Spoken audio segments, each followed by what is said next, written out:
अस्सलाम वालेकुम ख़वातीन व हज़रात, इस वीडियो को आप तक पहुँचाने के लिए इत्तेहाद एयरवेज़ का ताउन हासिल है। अगर आप महफूज और पुरसकून सफ़र करने के ख्वाह हैं तो इत्तेहाद एयरवेज़ आपका बेहतरीन इंतखाब है, जो आपको कोरोना फ्री माहौल, पुरसकून सीटिंग के साथ साथ आपकी तफरीह और रूहानी इक़्तिदार का भी ख्याल रखता है। माहौल दोस्त सफ़र करने के लिए और चैनल को सपोर्ट करने के लिए दर्जे झैल लिंक का इंतखाब कीजिए। तो वीडियो शुरू करते हैं।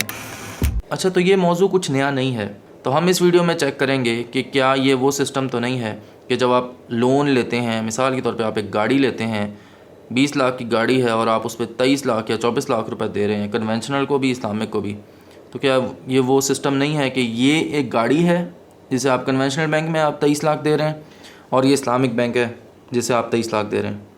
Is that the same situation? अच्छा जी, तो सबसे पहले हम शुरू करते हैं प्रॉफिट वाले अकाउंट से। सेविंग अकाउंट है, इस्लामिक सेविंग अकाउंट है, प्रॉफिट एंड लॉस वाला, वो कैसे हलाल है? इन्वेस्टमेंट और सेविंग अकाउंट एक ही तरीके से तकरीबन ऑपरेट होते हैं। इसमें एक और चीज़ शामिल हो गई, इन्वेस्टमेंट। इन्वेस्टमेंट का तरीका ये है, कन्वेंशनल बैंक में और इस्लामिक बैंक में थोड़ा सा डिफरेंस है। इस्लामिक बैंक में इन्वेस्टमेंट का ये सिस्टम है कि जब आपने इन्वेस्टमेंट की तो इस्लामिक बैंक पे ये फ़र्ज़ है कि वो कोई फ़िज़िकल चीज़ ले। फॉर एग्ज़ाम्पल, घर ले, रक्षा ले, कोई फैक्ट्री का कोई पुर्जा ले, कोई भी चीज़ ले जिससे वो प्रॉफिट जनरेट हो। जबकि कन्वेंशनल बैंक में ये सिस्टम नहीं होता, वहाँ पे कोई बाउंड्री नहीं है। वो स्टॉक मार्केट में इन्वेस्ट कर सकते हैं, गैम्बलिंग में इन्वेस्ट कर सकते हैं, कहीं पे भी इन्वेस्ट कर सकते हैं, और बाकी बहुत सारे मीन्स होते हैं जिनको हलाल कंसीडर नहीं किया जाता, क्योंकि उसमें फ़िज़िकल चीज़ जो है, जैसे मिसाल तौर पर ये कंप्यूटर, घर, गाड़ी, कोई ऐसी फिजिकल चीज़ नज़र नहीं आती जो कि आपको प्रॉफिट जनरेट करके दे रही हो। इसकी सादा सी एग्जांपल ये है, अगर आप गैम्बल करके, मतलब मिसाल तौर पे लाख रुपए एक ने रखा, लाख रुपए एक ने रखा और 1 लाख रुपए जीत गया, तो उसके पास 2 लाख रुपए जमा हुए, तो कोई आपने फ़िज़िकल चीज़ तो नहीं ली, आपके पास वो सिर्फ नोट हैं और वो नोट ही हैं, तो उससे इकॉनमी जो है वो ऊपर नहीं जाती, बल्कि इकॉनमी वहाँ पर ही है जहाँ पर पहले थी।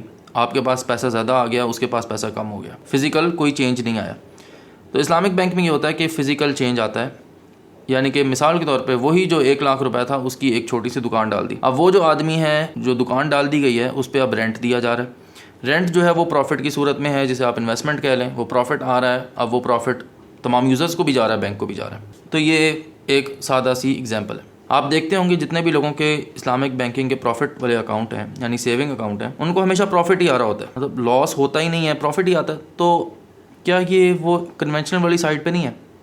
साइड पर नहीं है, मैं आपको बताता हूँ। एक चीज़ क्रिएट की गई है इस्लामिक बैंक में, उसे कहते हैं इन्वेस्टमेंट पूल। फॉर एग्जांपल, 4 लोगों ने इन्वेस्टमेंट की और 4 लोगों ने 10-10 हज़ार रुपए दिए, जो कि टोटल बने 40,000 रुपए। वो 40,000 रुपए जाएंगे इन्वेस्टमेंट पूल में, मिक्स हो जाएंगे, और वो 40,000 रुपए अगली 10 जगहों पे इन्वेस्टमेंट होगी। अब किसी एक जगह पे अगर लॉस होता है, मिसाल के तौर पर 10% लॉस हो गया, तो 4,000 रुपए का लॉस हो गया। आपकी एक सेक्शन ने लॉस किया और बाकी जितने सेक्शन थे, यानी कि 9 सेक्शन, उन्होंने प्रॉफिट दिया। तो जब आप उस पूल में वापस अपना पैसा जब डालते हैं तो आप देखते हैं कि हर किसी को प्रॉफिट ही नज़र आता है, क्योंकि जो लॉस है, जो बाकी जगहों से जो प्रॉफिट आया है, उसने कवर कर लिया। अब हम आते हैं मेन चीज़ पे, जो कि लोन है, जिसकी वजह से मैंने रिसर्च शुरू की। बाकी मैंने जो रिसर्च है वो तो मैंने इतनी उस पर इंटेंस, इतनी जो सेविंग अकाउंट है उस पर रिसर्च मेरी इतनी इंटेंस नहीं है जितनी मेरी इंटेंस इस लोन सिस्टम पे है। क्योंकि जब आपका पैसे सेम हैं, जो आपको फिज़िकली नज़र आ रहा है, तो क्या फ़र्क हुआ कन्वेंशनल बैंक में और इस्लामिक बैंक में? तो हम इस पे आते हैं। इस्लामिक बैंक क्या करता है? अच्छा, इसको एक्सप्लेन करने के लिए हम ऐसा कर लेते हैं कि मैं बैंक हूँ और आपको लोन चाहिए, ठीक है? आपने गाड़ी ख़रीदनी है, घर ख़रीदना है, या जो भी आपकी जो भी ज़रूरत है उसके मुताबिक। कन्वेंशनल बैंक में ये होता है कि आपने मिसाल के तौर पर 10 लाख रुपए का घर ख़रीदना है, तो मैं आपको 10 लाख रुपये दूँगा, जाए भाई घर ख़रीद लें। बस आपने मुझे इतना इंटरेस्ट देना है इस पर, 12%, 10%, 15%, 18%, जितने भी परसेंट आपने इंटरेस्ट देना है मुझे इस पर। ये हमारी डील डन हो गई और आपने देना ही देना है बस।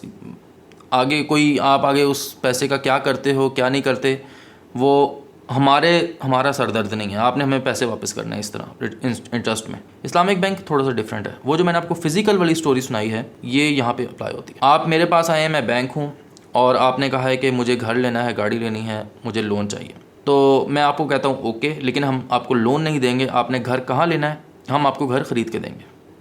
इसमें एग्रीमेंट वाली भी चीज़ होती है। जो आप हमें वापस जो करेंगे वो रिटर्न जो होगा वो सूद नहीं होगा, वो रेंट होगा। यानी कि मैंने आपको गाड़ी ख़रीद दी, घर ख़रीद दिया, आप उसे चलाएंगे और आप मुझे रेंट देंगे, उसका किराया देंगे, ठीक है? अब इसमें मैं आपको इस्लामिक पॉइंट आपको एक बताता हूँ। ये जो मुर्गी महंगी हो जाती है, आटा महंगा हो जाता है, चीनी महंगी हो जाती है, इस्लाम जो है वो फ्री मार्केट पे बेस्ड है, यानी कि मार्केट खुद ही अपना रेट सेटल करेगी। गवर्नमेंट की मुदाखलत नहीं होगी। तो ये वाली जो चीज़ है कि फ्री रेट और किसी पे बाउंड्री नहीं है कि वो कितना प्रॉफिट रखता है।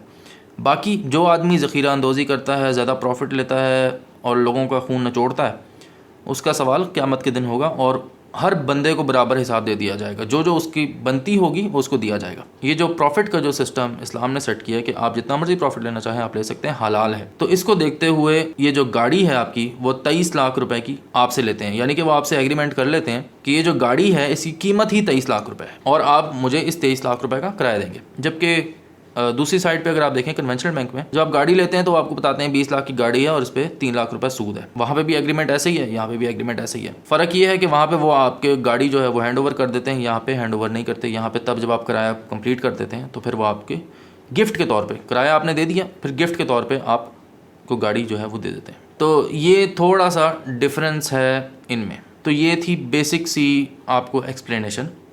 इसमें बहुत सारी चीज़ें, बहुत सारे नुक्ते हैं, पेचीदा नुक्ते हैं और बहुत सारे कॉम्प्लेक्स सिनेरियोज़ हैं। लेकिन मैं एक नुक्ता आपके लिए छोड़ के जाता हूँ कि कितनी कंफ्यूजिंग सिचुएशन होती है। फॉर एग्ज़ाम्पल ये ग्राफिक कार्ड है जो आप देख रहे हैं, आजकल ओवर प्राइस हुआ हुआ है। जब मैंने लिया था तब 45,000 का था, इस वक्त 95,000 का है। आपने लेना है ग्राफिक कार्ड और मैं बैंक हूँ, आप मेरे पास आए कि भाई ये मैंने ग्राफिक कार्ड लेना है और हमारा एग्रीमेंट हो गया, सेल परचेज़ का एग्रीमेंट हो गया। अब आपने कहा ओके, आपने 95,000 का ग्राफिक कार्ड लेने की हामी भर ली और आपने पैसे देना शुरू किए। 2 महीने आपने पैसे दिए। फॉर एग्जांपल आपने 6,000 रुपये या 10,000 रुपये आपने मुझे दे दिया। तो अब आपको पता लगा प्राइस, मार्केट में प्राइस का पता लगा ये तो 45,000 का दोबारा हो गया। क्या आपने जिसने अभी 10,000 रुपये दिए हैं वो 95,000 रुपीज़ देगा? नहीं देगा। आप समझ रहे हैं ये कितना पेचीदा किस्म का मसला है कि अगर प्राइस डाउन हो गई तो आपको तो लॉस हो रहा है भाई, लॉस हो रहा है, सीधा सीधा 50,000 रुपये का लॉस। तो क्या आप वो लॉस बेयर करेंगे? अकॉर्डिंग टू इस्लाम आपको ये लॉस बेयर करना है, यानी कि वो जो प्राइस कम हो गई है वो आपको बेयर करनी है। समझ रहे? तो ये एक पेचीदा सा नुक्ता है और इस तरह के बहुत सारे नुक्ते हैं, नकाइत हैं, ये जो भी कहें, जो भी, ठीक है। तो बहुत सारे नुक्ते हैं जो कि देखने वाले हैं। जब आप एग्रीमेंट्स देखते हैं इनके तो बहुत सारी आपको चीज़ें निकलती हैं। और ये जो हमें लगता है जब आप फर्स्ट टाइम देखते हैं ऐसी कोई चीज़ तो आपको ऐसे लगता है यार ये हमें जो फतवे हैं हमें दिए हैं। तो जब आप थोड़ा सा रिसर्च करना शुरू करते हैं तो आपको पता लगता है ये तो बड़ी डीप किस्म की कहानी है। खैर, thank you so much for watching. अगर आपको वीडियो अच्छी लगी है और आपके कोई सवालात हैं तो आप ज़रूर पूछें इस्लामिक बैंक के बारे में। और अगर आप चाहते हैं कि मैं थोड़ी सी इससे डिटेल वीडियो बनाऊँ, थोड़ी जो एक्सप्लेनेशन है उसमें थोड़ा सा इजाफा हो, तो आप कमेंट्स में अपनी राय से आगाह कर सकते हैं। Thank you so much for watching और फिर मिलते हैं इस अपनेपन के साथ कि आप अपना ख्याल रखेंगे, मैं अपना ख्याल रखूँगा। वतन अज़ीज़ को दुआ, पाकिस्तान जिंदाबाद, अल्लाह हाफ़िज़।